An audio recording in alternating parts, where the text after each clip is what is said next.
Bonjour, aujourd'hui je voulais vous parler d'un sujet qui me tient à cœur, qui est donc comment se libérer du poids familial en fait, qui a une influence pendant très importante dans notre vie, puisqu'on grandit dans la structure familiale et de ce fait on est sous l'influence du père, de la mère, qui nous demandent bien évidemment d'être dans le respect familial, ce qui est normal, mais qui en même temps nous font porter tout le poids de ce qu'ils ont décidé eux, sans respecter peut-être ce que l'on est nous, à la base.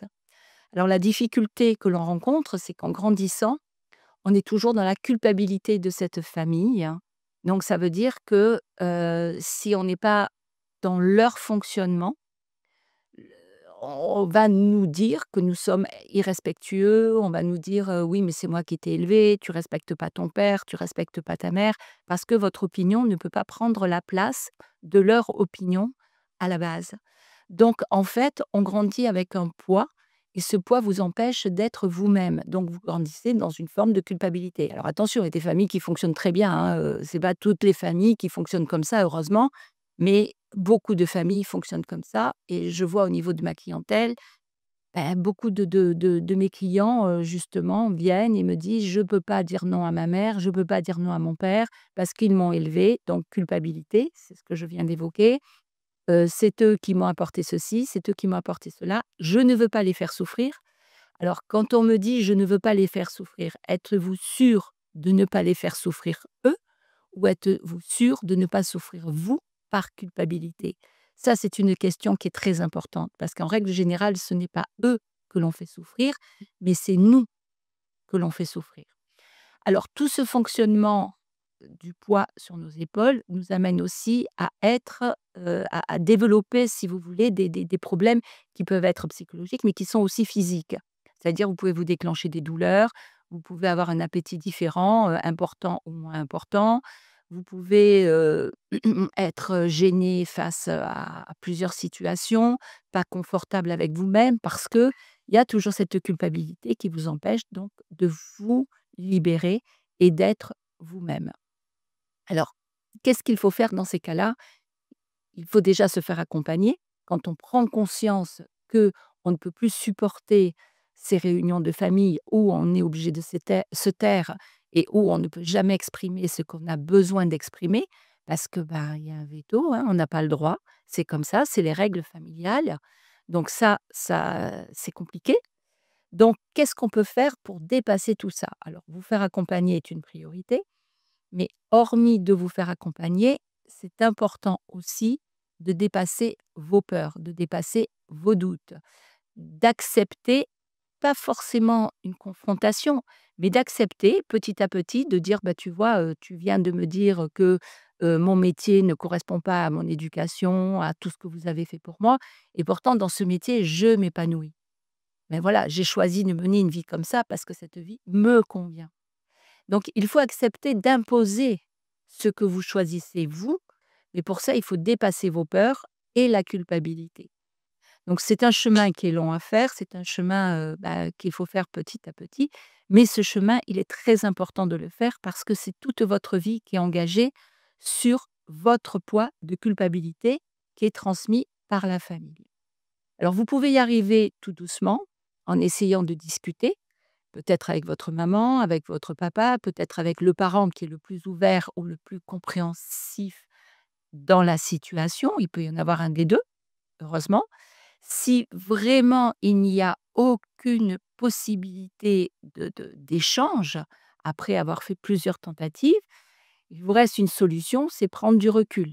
Alors prendre du recul, ça veut dire quoi? Il y a une réunion familiale: «Oh ben je suis désolée, je peux pas parce que j'ai un impératif, parce que j'avais prévu autre chose». Donc là, on va vous reculpabiliser parce que vous ne ferez pas partie de cette, manifestation familiale. Mais c'est à vous à le prendre sur vous, même si vous avez raconté un mensonge, hein, tant pis, des fois les mensonges, il faut les utiliser à bon escient et là notamment. Donc, en mettant des petites actions comme ça, en prenant de la distance familiale, ça peut vous aider à vous libérer progressivement.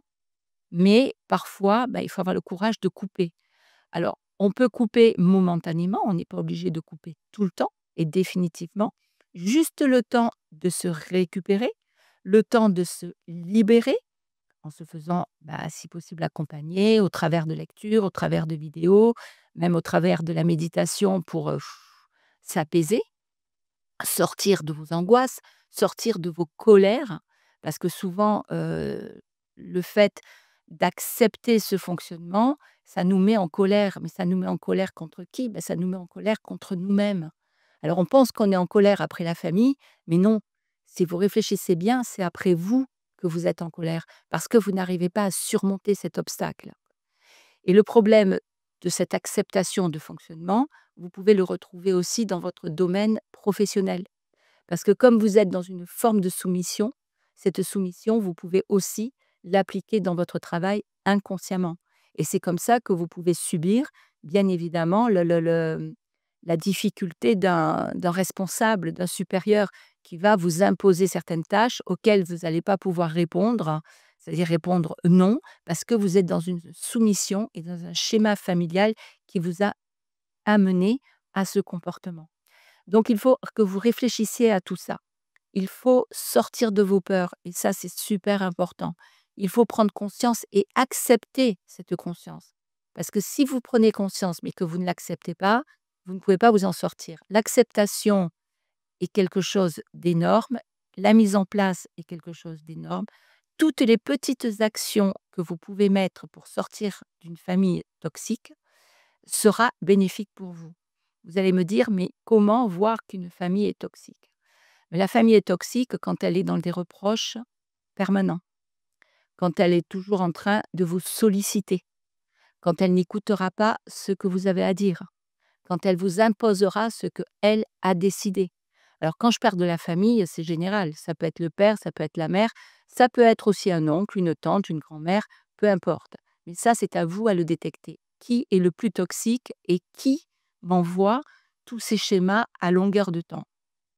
Donc ça, c'est à vous à prendre du recul et à réfléchir sur papa, sur maman, sur les frères, les sœurs, la tante, l'oncle, enfin qui vous voulez.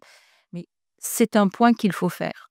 Parce qu'en détectant la personne qui est la plus toxique de la famille, c'est avec elle qu'il va falloir interférer. C'est-à-dire, c'est avec elle qu'il va falloir apprendre à s'imposer ou, si vous ne pouvez pas, comme je vous l'ai dit tout à l'heure, il va falloir couper les liens. Et même si on vous dit: «Oui, tu as pas honte de nous renier, de nous abandonner», vous ne répondez pas. Ça veut dire on ne répond plus au téléphone, on ne répond plus à une présence physique, on disparaît jusqu'à ce que vous ayez suffisamment de force pour faire face à cette ou ces personnes et leur dire qui vous êtes et qui vous voulez être au sein de cette famille. Et ce que vous acceptez et ce que vous refusez. Alors ça, c'est beaucoup en m'écoutant vont dire: «Oh, elle parle», mais je vous promets que c'est le chemin à prendre et il y a beaucoup, beaucoup de familles qui sont toxiques. Comme il y a beaucoup de non-dits dans les familles, ce qu'on appelait à l'époque les secrets de famille. Mais les secrets de famille viennent de la toxicité de la famille. C'est-à-dire, il se passe beaucoup de choses, on cache tout, on ne dit rien et vous, vous êtes conscient et vous portez le poids de tout ce qui est caché par la famille. La honte de la famille. Il faut pas que tu dises ceci, il faut pas que tu dises cela. Mais vous n'êtes pas obligé de le porter ce poids.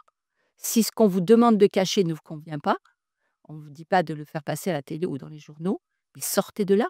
Au moins vous sortez de là. Respectez leur choix de ne pas parler, mais vous sortez. Par contre, si vous êtes confronté à des faits graves familiaux, là par contre, il faut en parler. Si c'est des viols, des agressions sexuelles, de la violence, de l'alcoolisme, il faut en parler. Parce qu'il y a toujours une aide que vous pouvez apporter à un moment. Vous serez le vilain petit canard de la famille, mais en attendant, vous ferez du bien à tout le monde.